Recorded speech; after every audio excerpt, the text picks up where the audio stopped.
Go out to LA. The new anthem. California Love Part 2. One to live in LA. West side, west side, west side.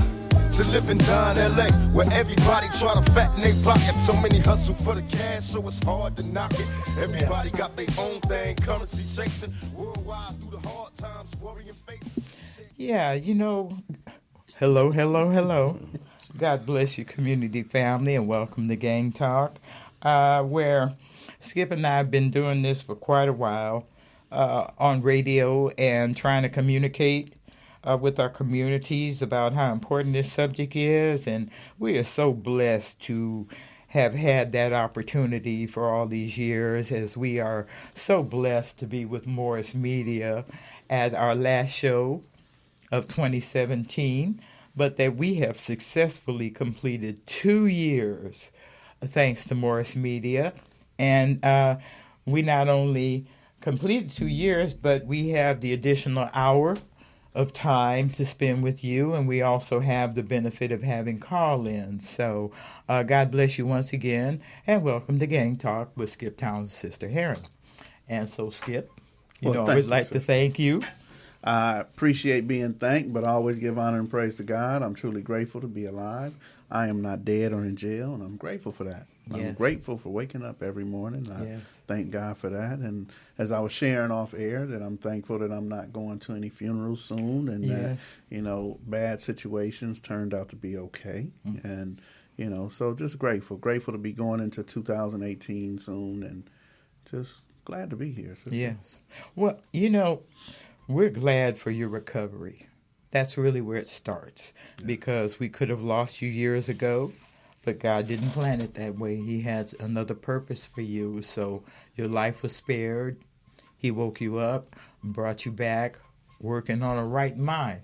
Yes, ma'am. That you didn't have when you left. So we're always grateful for those that seek recovery and then commit to it.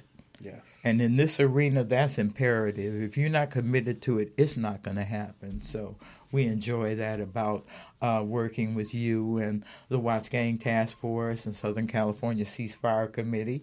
So we appreciate that about the two organizations that have committed to ending the war of violence in our own people, in our own neighborhoods. So I'm grateful. I'm very grateful for all of that, everything that we've been through, everything that we have worked to accomplish. And I want to, before we start talking and introducing our guests, it is our practice to thank our guests from last week. The movers and shakers? Yeah, I was going to introduce them that way. The mover is the fabulous Miss Noreen McClendon, and she's from Concerned Citizens of South Central Los Angeles.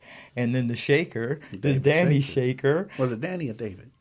Danny, D-A-N-I, Danny. Okay. And he's from the thinkandgrowlab.org and Cannabis of L.A. Right. So if you missed that show, that conversation was about the legalization of weed that's actually effective next week, I believe. Right. It's the 1st of January that marijuana becomes legal to use in California. So that's a tremendous change. And we had to discuss any laws that might negatively affect our community, especially those that serve time in prison for marijuana distribution, whatever it was. But, we thought it was critical to discuss that because, as Noreen continued to emphasize, it's a new opportunity in the field, and there are multiple trained jobs that you can get, from extracting the oil to even a clipper, somebody that trims the big leaves off the plants. I don't know, but if you're interested in the arena, I would strongly suggest that you get in touch with Noreen at Concerned Citizens of South Central LA, and or Danny Shaker from the thinkandgrowlabs.org. Now, Noreen did give out her phone number last week, but I didn't verify with her if it was okay to post that phone number on Facebook. So I will ask her, and when she says it's okay, I will put her phone number up so you'll be able to call. So what I did when she gave her phone number, it didn't sound right. So I went in my phone and seen it wasn't her cell number. So she probably is okay with whatever number she put out there. Because I was going to correct her and say, hey, look, that ain't your real number. Here, let me give out the real one. But no. And I kind of felt that if she gave the number, it was safe. Right. Okay, but I didn't ask her. So since that's not her personal number, right. I'm going to give you a second to get a pencil and take her phone number down for anybody that's interested. And if we have time, I'll repeat it at the end of the show. And if we could give out Taco's number, too, from Ceasefire, just give out his personal number. Well, let's introduce Taco before we just put him on blast. Okay, but let me just give you Noreen's phone number. It's area code 323-846-2500. Right. That's 323-846-2500, and that's Concerned Citizens. And I applaud Noreen because she has really tracked this. Right. Some people are just side-eyeing their, oh, yeah, sure, and all that kind of negativity, and there's been some misinformation that was disseminated, and we had to get that clarified because one of my big concerns about that was a police permit required? And she said no. Right. They both said no, it doesn't require a police permit. So for those that are interested in it, we want to encourage you to find a legal way to involve yourself. Right. So that's it about that. Sister, before we move on, I too want to say that I met Noreen at the Ceasefire Committee. The Southern California Ceasefire. She was one of the original members of the Southern California Ceasefire Committee. Yes, she was. So as we journey into this next 45, 50-minute conversation, I just want people to know that she was an original member. Mm-hmm. That may be where I met her, too. Okay. Yes, because we talked about that last week. Yes, indeed. In the original days of that body coming about. So let's just go ahead and get right into the introductions because it's all a part of our closeout this year. All right.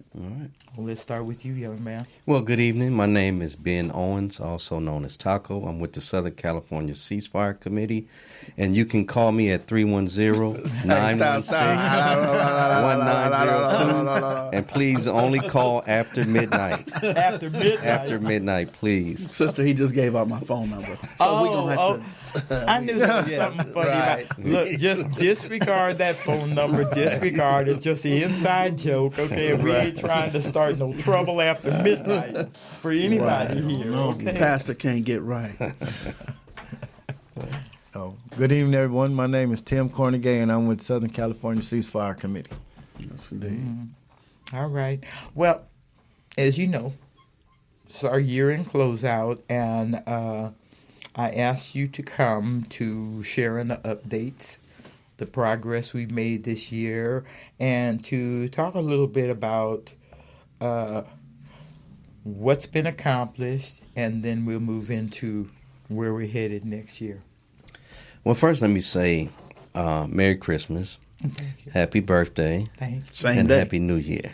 Right. Thank you. Wow, we come such a long way with folks like yourself. I mean, I never thought, 13, 14 years ago that this would actually be happening, that we'll be talking about the great work that's being done over the internet waves. And to be honest, I don't think we couldn't have done it without you. So I want to salute you and your efforts, to even have, the courage to get on the airwaves, whether it was the AM station or whether it's the internet, and to take your time out and really talk about the social issues that's happening in South LA and how they impact our people. So the great work that you're doing is phenomenal. It's impacting a lot of people's lives, and sometimes it goes unnoticed, but I want to say thank you.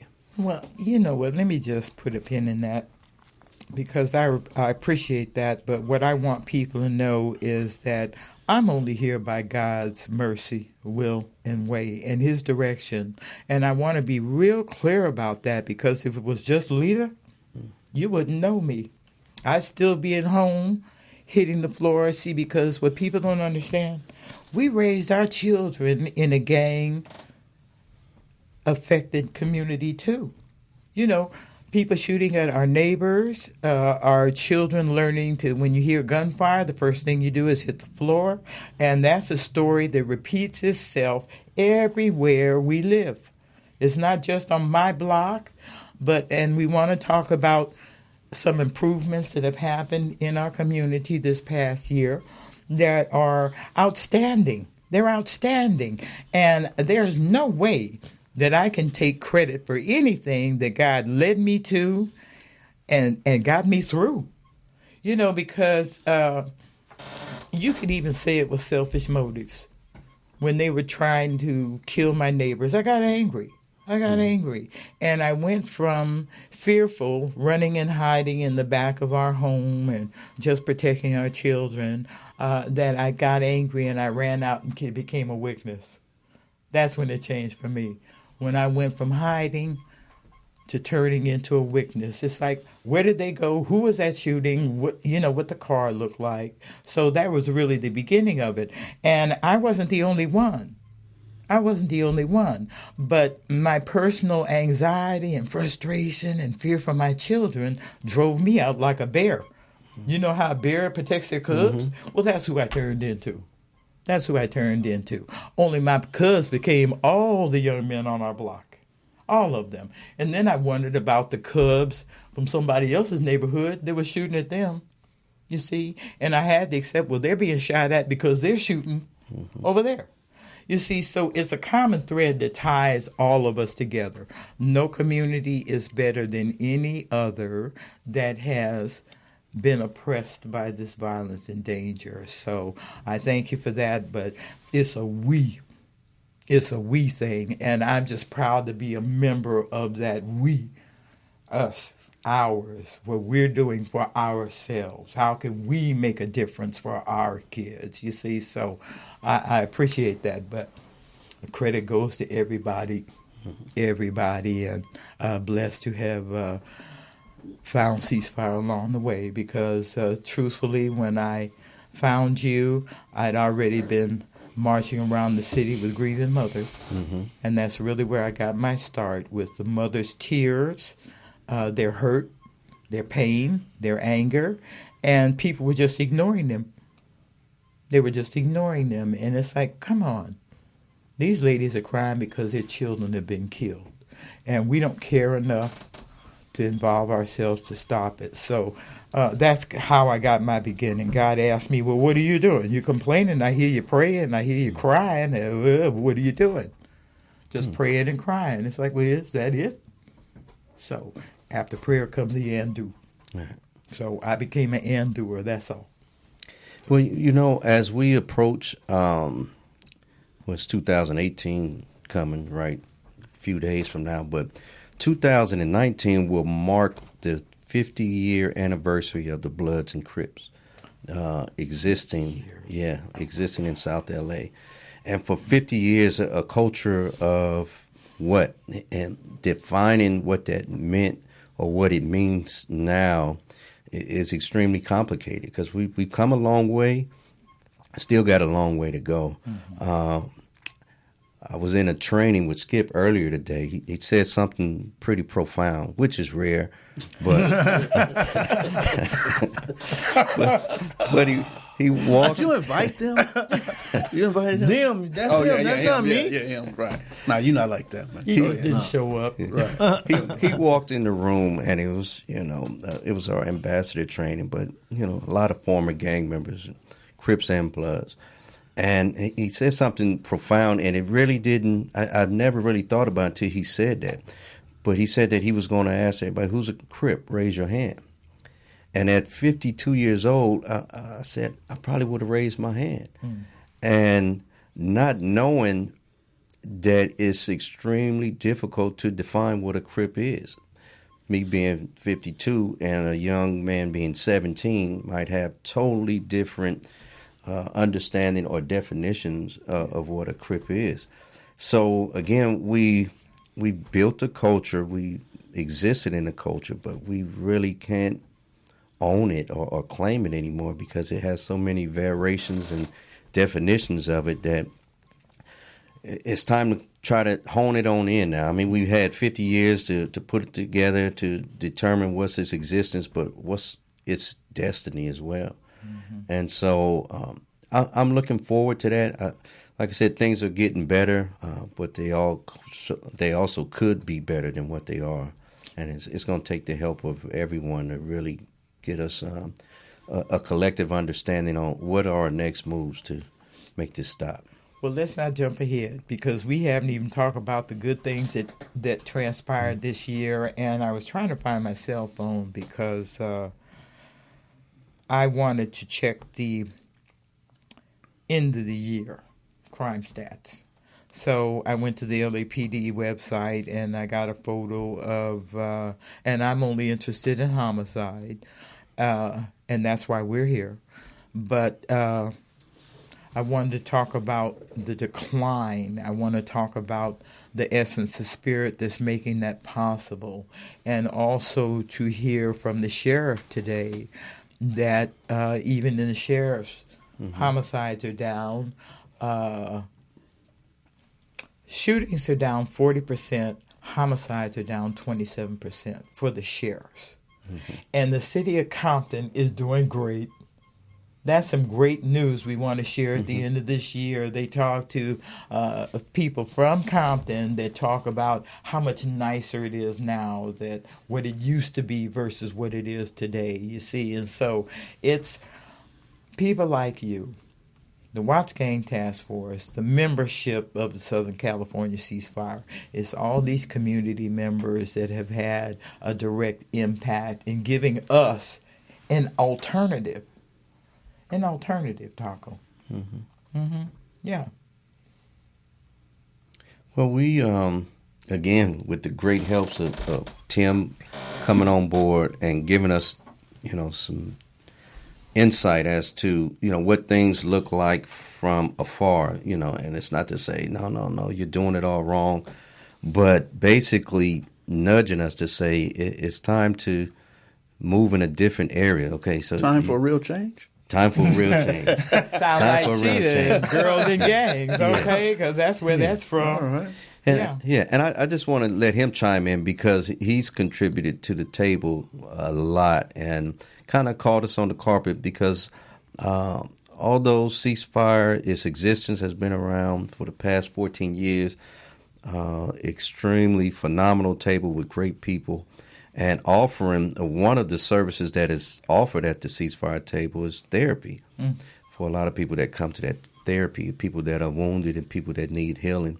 But also they need training. They need to be educated to do what after we finish praying, after we finish getting healed, what's our next steps. And he's been instrumental in teaching us. And I just want to get him to chime in and talk about a little bit about his endeavors and being at the table with helping some of the numbers that we see, whether it's from LAPD or the county, the people that are responsible for that, they're kind of under the radar, and a lot of times they don't get acknowledged. Yes.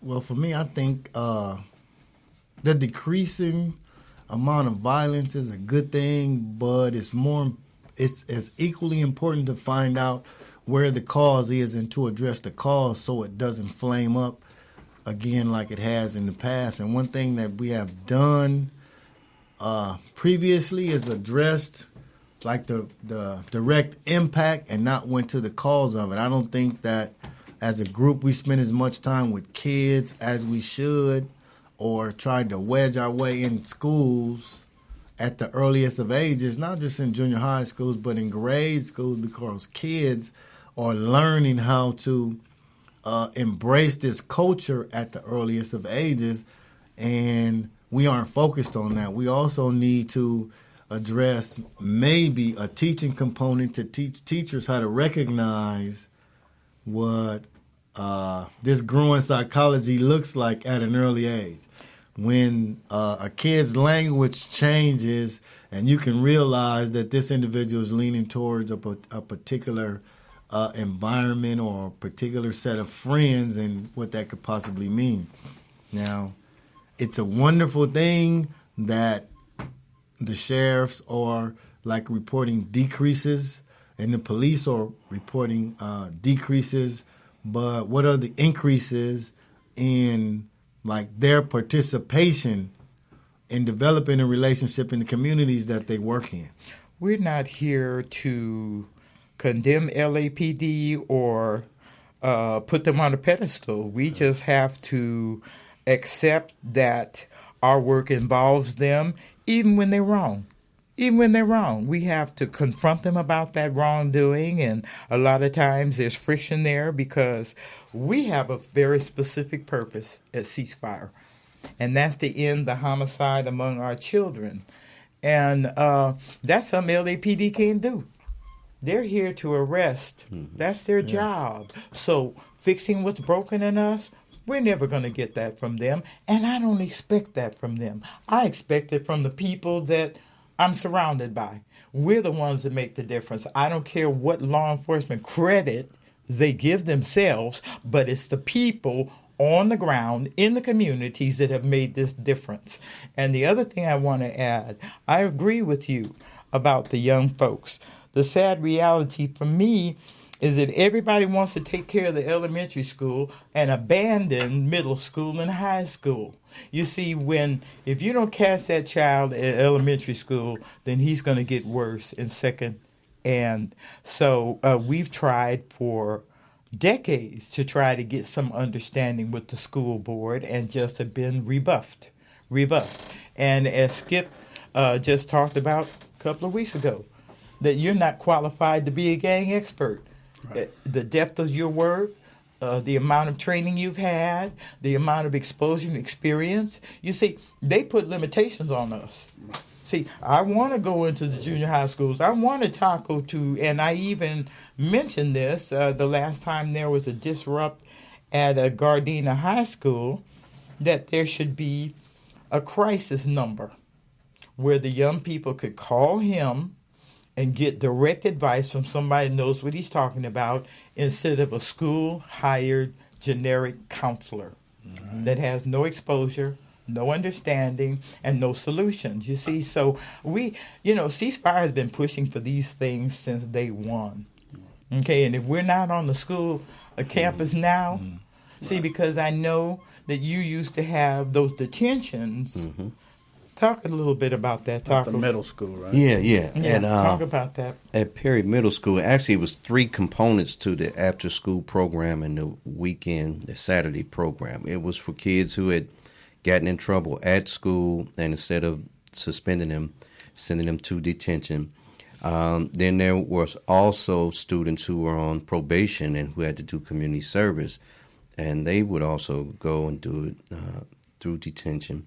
Then there was those kids that they felt more comfortable at school than they did at home, and they just wanted to, hang out and just be at school and find some activities there. They didn't want to go to the neighborhood, and they didn't, whatever circumstances that kept them away from home, they just didn't want to be there. Right. But that gave us an opportunity to talk to a lot of the children that were on the cusp of either joining a gang or getting involved with drugs or crime, things of that nature. And you'd be surprised how many of them were receptive to just hearing what you have to say, without forcing something down their throat, just basically letting them, talk it out and, let you know how they felt about different things. And we hope that we've had an impact on them. We still have Mr. Washington. He's still there. He still deals with the kids. But I think those one-on-one peer groups are having an environment where children feel safe, that they can talk about their problems too, makes all of the difference in the world. And you guys were teaching them to plant things too. Was y'all clipping, trimming? I don't know what y'all was planting, what you was doing, tomatoes, extracting Earl, but I don't know. Corn, okay, carrots, lettuce. Let us tell the truth. Yeah. Well, they wasn't growing marijuana, that's for sure. No, okay, they wasn't doing that.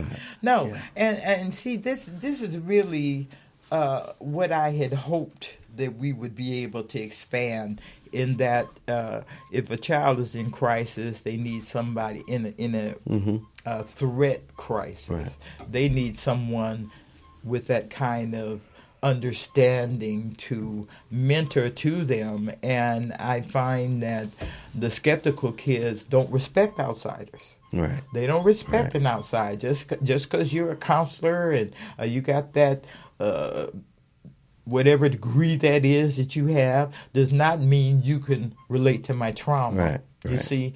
And so I always thought that was an excellent opportunity for us to change things from the campus, because so many kids cross dangerous territory just to get to that campus. Right. And once they get to that campus, and they have to cross that same territory going home. So I thought the school was a perfect melting spot to bring that about, but they didn't agree with us. Right. You know. Yeah. So, sister, if they could talk about what's been going on. I've been gone for a while. I'm in the prison, so I know that you guys have been doing things. You say Tim come in with the iron fist, told y'all what y'all doing wrong. So what's going on right? Okay, maybe I perceived that wrong. I don't know. Let me clarify this. Not necessarily what's been going wrong, is just what new approaches could be implemented to bring about the kind of changes that we want to see. Yes, sir. And one thing for me that's extremely important in anything you do is a training and a learning component.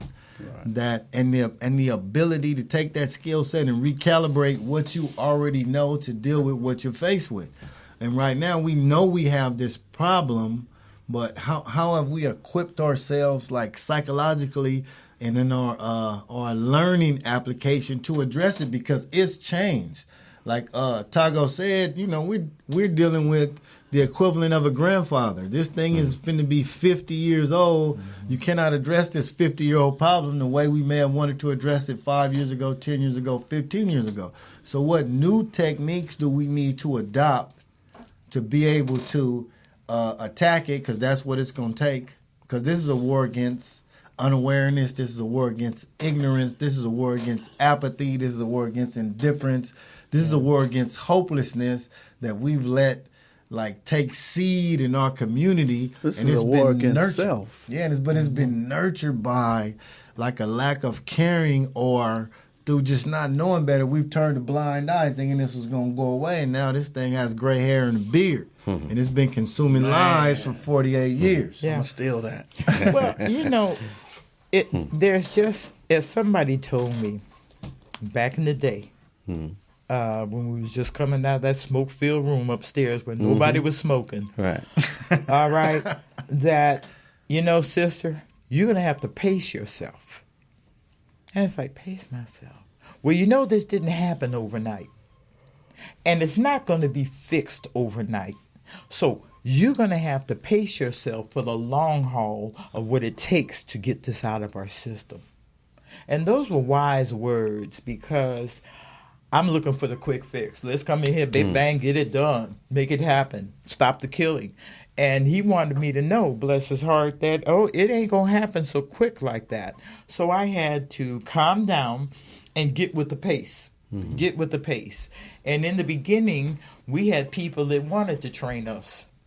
They wanted to train us how to be emergency responders to a shooting, stop the bleeding, talk to the people. So then they became a professional organization.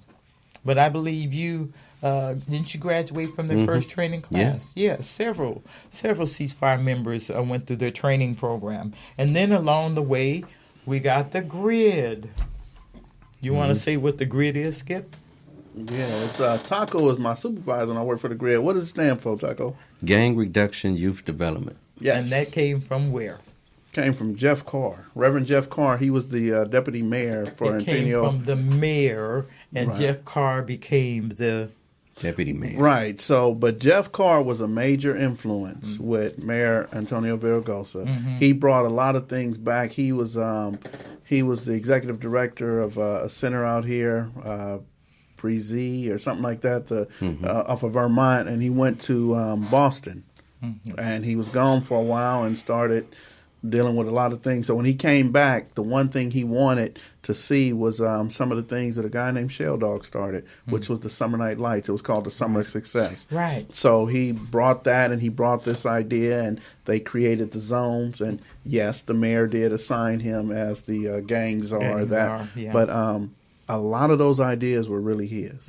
You know. Well, you know what? It was a very effective program in the beginning to give ex-gang members or even current gang members a way to mediate in their own communities.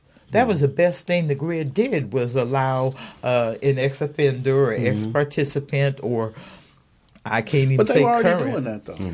Well, but it was recognized. That's the difference. Okay. It was recognized, and after the grid gives a paycheck. Okay, and we had hoped that we could partner the grid with places like Dodger Stadium, that the grid workforce could work security at Dodger Stadium in the parking lot and things like that. We believe that there was viable employment to expand that. But in the interim, it's changed. The grid policy, and unfortunately, that's kind of the thing that leaves with the mayor that created it. You know, often a good idea would come with that mayor, and then when they're out of office, that good idea goes with them. Let me say something real quick, sister, because the thing that I've always appreciated and the people that I've always looked up to were those people who worked without a paycheck. There are individuals that came to Ceasefire, and we talked about it today when Brother Duran X said that he brought Twin. And I remember when he brought Twin. He brought Twin, and Twin's older brother was alive then. He brought both. He brought both twins, and they 6 foot something. Yes. He brought Big Lou Rat, Coke Dog, and I said, man, those are the ones. That's them right there. And they came in, and I forgot a couple other Reginald Spivey and Soule. So I'm looking like, ooh wee. So I appreciate how long they worked without getting funded, without getting money, and their commitment to doing stuff. Ceasefire started the very first peace agreement understanding, not Mustafa and P, which was a great understanding, but the 30s and 40s, which was wonderful to say, okay, we're not going to get along. We ain't going to like each other. We still may fight. We may get down in the alley every now and again on King Boulevard, but not during the King Day Parade, and we're not going to shoot each other no more.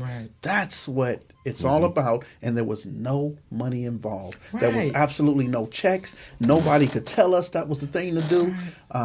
It was just the I want to say the passion or the seriousness about really doing something in our community. And there is absolutely nothing that either one of the mayors could do to validate that. You know, I believe that we have to validate each other. We have to say, we have to do that pat on the back and, hey, man, that's a boy. That's a good thing you did, you know, and I appreciate it. We have to appreciate each other and not look for a paycheck or for validation from anyone else, because we may not get it. Matter of fact, while I'm still on the roll, people right now today, I was reading where people are saying that LA's crime is reduced because of gentrification.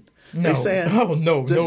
But I read this. I read it, and it's a whole bunch, and these are some rich Republicans. These are Trump voters who are saying that the fake news generator people. Yeah, the Republican but this is what fake they news believe, generator. Well, I don't care what the Republicans believe, because the one thing I know about the Republicans, they don't believe in me. No. They don't believe in you.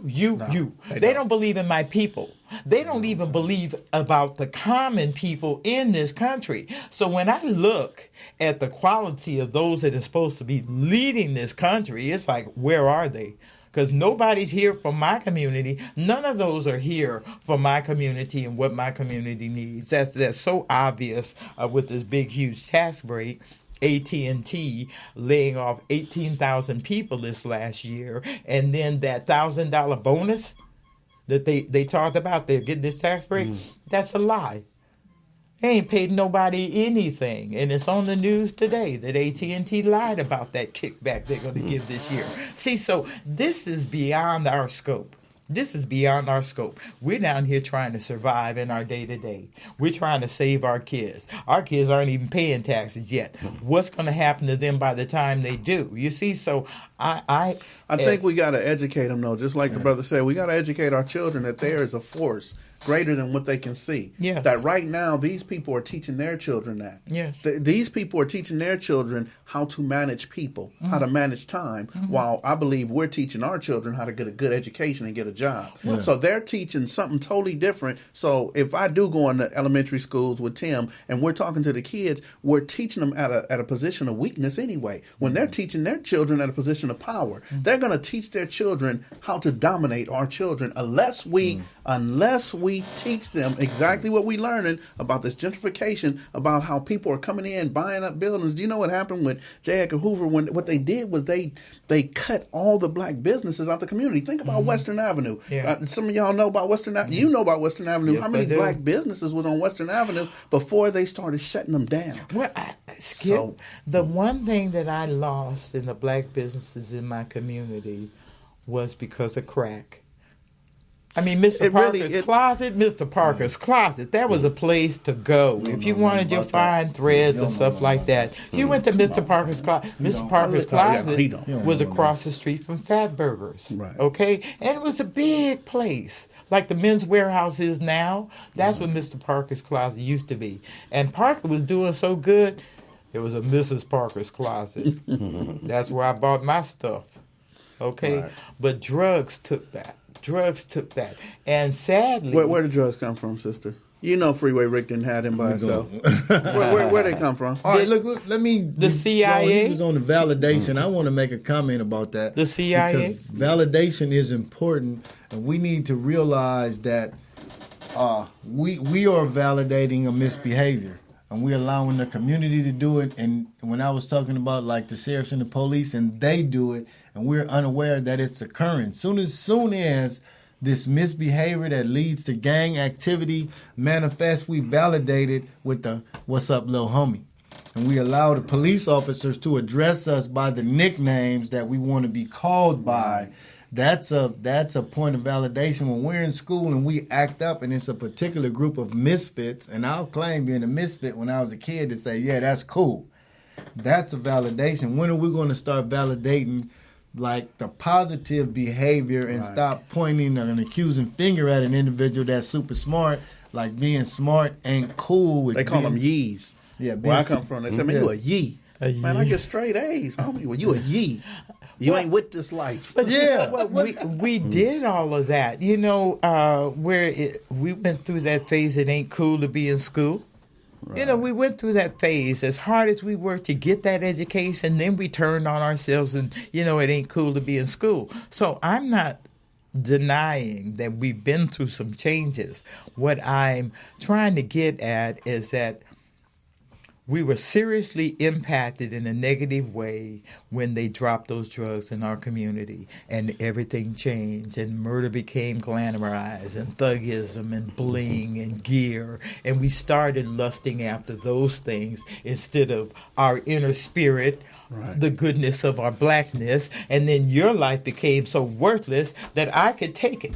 Right. And then I'd get honored by my crew, depending on where whatever your neighborhood was. But sister, it started, even though you say it was at drugs, but it started with a conspiracy way before that when they decided that the Black Panther Party was the worst thing to ever happen to the United States of America. So they started planting the seeds out there. They created SWAT to go after. So there's a number of things they did. Daryl Gates. A number of things they did. Was his vision. But this is an attack on our people. And what happened was no one educated me. So during these times, I'm 3, 4, 5, 6 years old, someone should have educated me that my fight was much larger than I could see. Because when I came outside, I thought my only fight was Monster Cody. If I could fight him or Conrad, Chico, some of these Northside A-Trays, and make it over to the 60s to fight them, I can get to school. But no, that didn't happen. If you would have told me that, no, your fight ain't with these dudes, and when you move, Skipp, you're going to have some other dudes, they didn't tell me that. So I think that right now, I do need to educate the children. As much as I still need to intervene, I need to educate the children that there is a thing called gentrification, where the houses that my grandmother purchased for $30,000, $40,000 on Washington and Hobart, I cannot buy that house now. It's $800,000. So we have to educate the children that there is a such thing as gentrification. There is a such thing as The people want their area. They want this area because we're close to the beach, close to the airport, and there's going to be laws. The drug laws, even though they dropped the drugs in our community, the drug laws affected us the most. Yes. So of course what I want to say is we got to do it from all levels. We got to not only work with the children and change their mindset and behavior, but we also got to change the environment we put them in. We also have to do that intervention so that no one's hitting them up and trying to rob them and create that. But we also have to work with law enforcement and society, changing the perception they have on us, our community, and our children. So it's a three-way fight that we got to fight. Let me ask you this way. Can we stop gentrification? Yes or no? Yes. We can? Yes. Stop selling our property. Stop thinking when grandma died and people die that we got to split this money 3-4 ways and, no, we got to stop that. We got to say we're going to buy. We have to support Brooklyn Deli. You're right. We have to support Taco Bell. Right. We have to support the Fries Man. I have no problem with that kind of support. I'm just talking about the power of gentrification in that train track coming down Crenshaw is a part of that gentrification move, and we could not stop it. And that's a train that's not going to serve We didn't us. have to move. We can combat gentrification with financial literacy. The reason why we've lost so much property is because we don't know the value of it, and we can't cast forward how much it may be worth as time goes by. And the people who are after this community, and they're not only after it because it's close to the beach, they're after it because it's aesthetically beautiful. Yes. Most of these houses in the communities that we live in, they're getting more bang for their buck over individually here. designed. Yes. The crown molding in them is handmade. These are works of art, and that's why these people are after these homes. Yes. And all we see them as, once grandma leaves it to them or mom's leaves it to them, is a source of money. So we can get the nicer things that we think we want, not knowing that not knowing over the long haul, it isn't going to be worth anything. While your car is going to decrease as soon as you drive it off the lot, the house is going to increase as soon as you sell it to somebody else. Right. So if we get a degree of financial literacy at the earliest of ages to let individuals know what money is, how it works, and how you can use it for you and not be used by it against you, then that gives us a tool to combat what's going on in our communities. Now, as much as I agree with you, that's the future that we're headed into, but you're leaving out the past that we're trying to get over. The anger, the lost lives, the lost property, the drug addiction, the prison time. Look at all these casualties that have come on the black community since they eliminated the Panthers. You see, and I see that as a direct attack and assault on my people. They killed Malcolm first, then they killed Dr. King, then they made it their business to kill the Panthers. Yeah. Once they killed the Panthers, we fractured. The next thing in our fractured, not knowing, well, what the hell? Dr. King's gone, Malcolm's gone, the Panthers are gone. Here come the drugs and the gangs, the murder and the addiction. Come the bastard seed. What I would like to... Bastards. Yeah, here comes the bastard seed. To add to that is, and I don't want to sound cliche, but the future is like right now. Yeah. We have the past. The future is what we do at this moment. This conversation that we're having is creating a future. So we have to take command of now to design what we want the future to look like instead of anticipating it's going to be a particular way because somebody else is going to do what we should be doing. We have all those examples. We have all those assassinations. We have the creation of these occupying forces because these police agencies, these are armies. These aren't what used to be considered the police. These people are trained by military consultants. Yes. They have military strategies and techniques for when people act bad. Yes. So that is something even when they don't against. Act bad, they still operate in that capacity. But that's really why this conversation is really not about law enforcement. It's about us and accountability and responsibility. Who are we going to be now? It's about our responsibility to make our tomorrow look different. What can we do? So let me share this real quick. So there is money in the communities, whether it's GRID, whether it's prevention program. There's money in the community that the government will give us to help to fix the problems, to get to the root causes of the problems that are suffering in our community right now.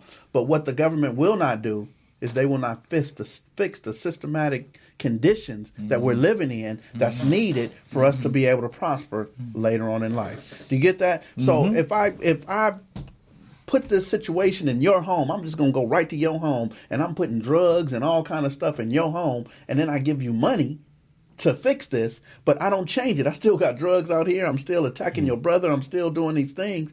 Then you can sit here and spin your wheels and chase your tail all day, but I'm not changing the system that I got inside your house. No, and changing that perception is really up to us. And I see the change happening by the reduction in the homicide.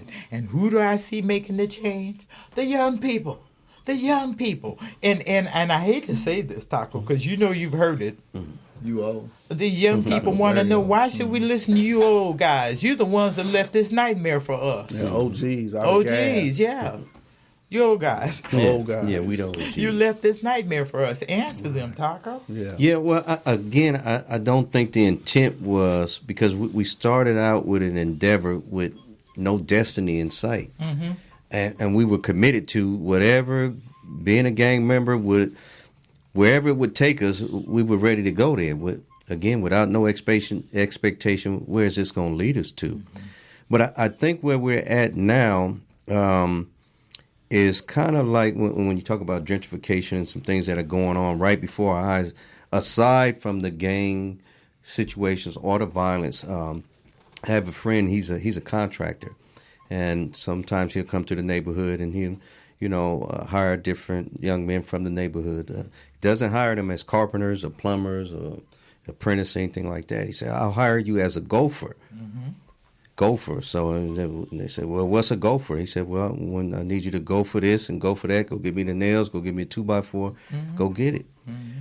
But I liken that to how we sometimes do gang intervention. It is a distraction from the greater problem or what else is being built. So why homes are being built, why trains are being built, all these different things, we're distracted and we're trying to put these fires out that need to be put out. But at the same time, something greater is happening right before our eyes. And they'll say, hey, you want a few dollars to go do this and do that? You go take care of that. You go stop the violence while we sell this home from this victim, the family. They don't want the home anymore. So for every victim, so we're going to close out this year probably with 600 plus homicides in the county. Out of those 600 plus homicides, if you connect those with at least 100 people, you can average at least 100 people at each funeral that are impacted by that person's death. You're looking at about 60,000 people that are impacted by, the deaths that have occurred this year.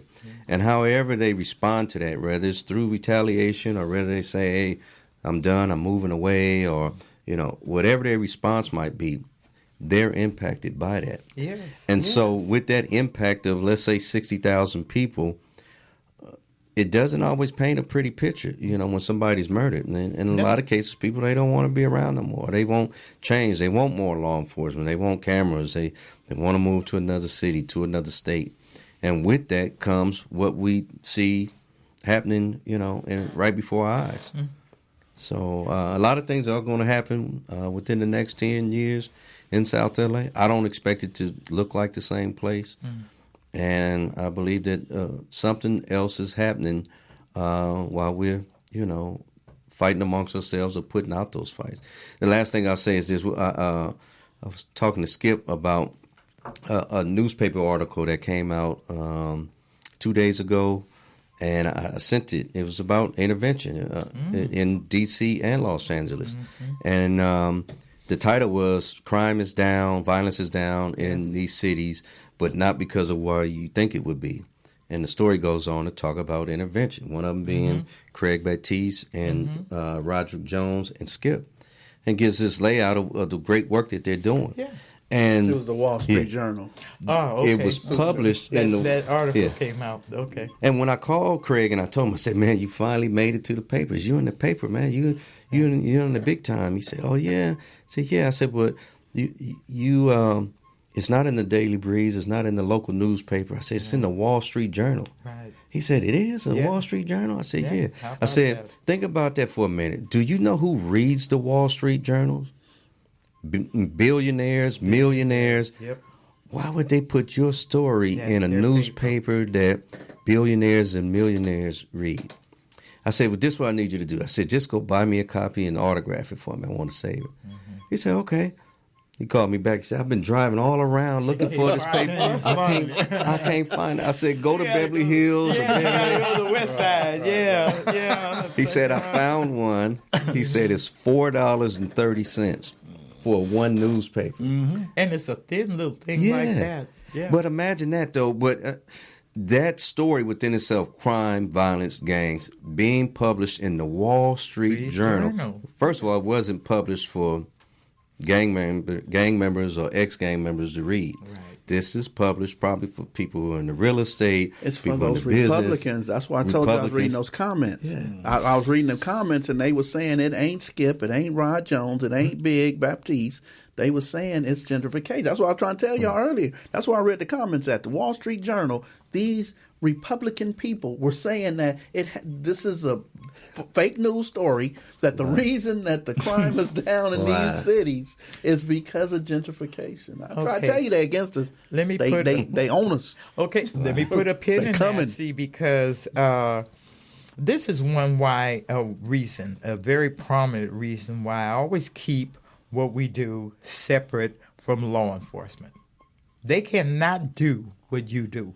They're not going to do what you do, okay? And I've had enough experience with them to know that any progress, they're the first ones to take credit for it. Oh, yeah, gangs is down. Look at us. We did it. No, you didn't. The people that live in those communities are the ones that made the difference. When folks started getting fed up and started becoming witnesses, not snitches, see, because we had to embrace the difference between a snitch, thanks to you guys explaining that, and a real witness. All right? And so once we started to get tired of it, and a lot of it's been when our babies have been murdered, that one block, it's like, oh, no. Whoever did this, Aaron Shannon, killed in his little Spider-Man suit on Halloween. But, sister, can I just throw something in there real quick? Throw it in there. I'm just going to throw it in there. And I was accused earlier of doing a commercial for LAPD. So I want to make it, yes. And bless his heart, Taco didn't get him and choke him and pull him outside. And then he just let the man attack me. But anyway, I don't do commercials for LAPD. But I do want to say that article happened because of LAPD. Because Susha called me and said, hey, Skipp, I got your number from LAPD. Tell me some stories of what you do. Right. And I told him what Big did. Right. I said, man, right now, this is the guy of the hour. He done took a pistol from somebody, and he done got his community, 100 days, 100 nights, to come sit at a table with these guys from Inglewood. Yeah. I said, the dude from Inglewood is still out there with the foolishness, and he brought the killers, the gunners. And one of the ones he brought was the ones that they was all scared of. They was like, oh, man, if you can get that dude. And he walked in, and first thing he asked for was a cheeseburger. So I said, man, this is perfect right here. But that only happened because of I don't know which deputy chief it was. I think it might have been Tangaridis, but he said he got my number from LAPD. So they are. So I'm gonna keep throwing rocks at LAPD. I'm gonna keep saying that y'all ain't doing what, but I do got to give them credit when they do the right thing. The one thing they did right was send that reporter to speak to somebody that's from the community, a mover and a shaker in the community. Right. You see, because what's law enforcement? What credentials? What credit are they gonna? Yeah, the sheriff never would have did that, though. And show you. Inglewood police never would have did that. And the chief of police knows me well, but the mayor wouldn't have let him do it. No. Culver City wouldn't have did it. None of the areas, Gardena, I don't know if they would have did it. Well, you know what? Inglewood, because of the football team, they want to divest themselves from this nightmare. Like, it never happened. No, we good. You know, they don't want anything to disrupt that new economy coming to their community. I'm not really mad at them, but I do not respect the denial. Right. In all the funerals and vigils that I've been to in Inglewood, how dare you dismiss this as like it's it's only in your neighborhood. And the shootings at funerals. Oh my the God. shootings at the Come on, cemetery. Inglewood, the come fights on. there. I had a young lady call me from crazy. Inglewood and ask me why they weren't involved in this. Right. I said, because the leadership doesn't want to be involved in it. And I have good people that have tried consistently to make a path to help those affected in that community. And Inglewood's put up the, we don't want to do that kind of thing. So, I just want it to be clear with people that it would be nice to flip the switch and just turn this around. But like that young man told me, that mature man told me back then, it didn't happen overnight. It's not going to fix itself overnight. And it's not going to fix itself without us being directly involved in it. Yeah. Directly involved. And I'm going to give credit to my community members because they got a chance to see a Southern California Ceasefire Committee out on the front line and see a Watts Gang Task Force committed on the front line, whether they bump heads in meetings or not. Right. Doesn't matter. They're there trying to make a difference. And a lot of people don't even know. Yeah, that while you sleeping every Wednesday night, 6:30, 7 o'clock, there are people out here strategizing and working towards your safety. That's right. Every Monday morning, 10 a.m. in Watts, there are people strategizing for your safety while they're at work or while they're at school. So I, too, tip my hat to Ceasefire and the Watts Gang Task Force and all the different groups that are out there working. And because we only have a few minutes left, and I do want to get to the next move, which I agree with you. We have to find a way to bridge communication with our youth.